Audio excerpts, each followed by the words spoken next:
ఈ తెలంగాణలో బీసీ ఉద్యమం స్ట్రాంగ్ గానే నడుస్తున్నది. ఈ క్రమంలో కొంతమంది వ్యాఖ్యానాలు కూడా చేస్తున్నారు. తెలంగాణకు చివరి CM OC CM Revanth Reddy అని చెప్పేసి కూడా వ్యాఖ్యానాలు చేస్తున్నారు. ఇది సాధ్యం అవుతుందని అనుకోవచ్చా? ఒకటే, నేను కూడా బీసీనే.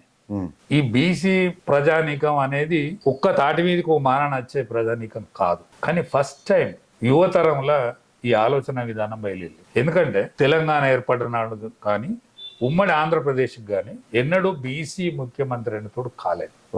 ఒకే ఒక్కసారి ఎస్సీ ముఖ్యమంత్రి అయిండు. 2-2.5 సంవత్సరాల దించి పారేసాడు.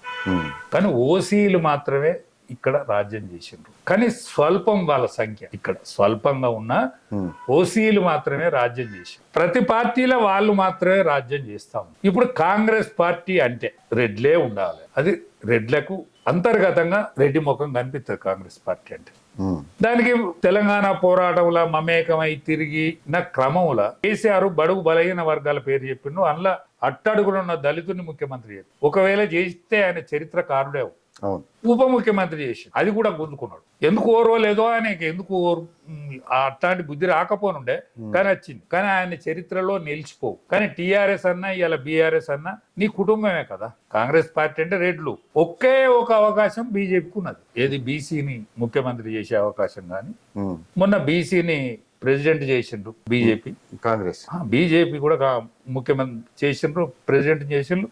ఇవాళ కాంగ్రెస్ పార్టీ కూడా చేసింది. ఇప్పుడు కిషన్ రెడ్డి ఉండొచ్చు కానీ అంతకంటే ముందుగా బండి సంజయ్ చేసి ఇవాళ మళ్ళీ కాంగ్రెస్ పార్టీ బీసీని ప్రెసిడెంట్ చేసి. కానీ వాళ్ళు ఇక్కడికైతే రానియారు, కుర్చీకాడికైతే రానియారు. వడ్డిచ్చే కాడ పెడతారు తప్ప వడ్డిచ్చే కాడ బీసీని పెడతారు. అనేక సార్లు పెట్టిండ్రు కూడా కాంగ్రెస్ పార్టీకి, అనేక సార్లు పెట్టిండ్రు కూడా. కానీ వాళ్ళ ఓరియంటేషన్ అట్లనే ఉంటుంది. మొట్టమొదటిసారి చూస్తానా బీసీ ప్రజానీకంలో చదువుకున్న పిల్లలు అనేక మంది బయలుదేరారు. కాబట్టి ఇవాళ ఊరూరా నినాదం అయి కూర్చుంటాంది. అది ఎందుకో, ఎందుకంటే నా బోటుకి ధైర్యం జాలతలేదు. ఎందుకు ధైర్యం జాలతలేదంటే దెబ్బతిన్న పని.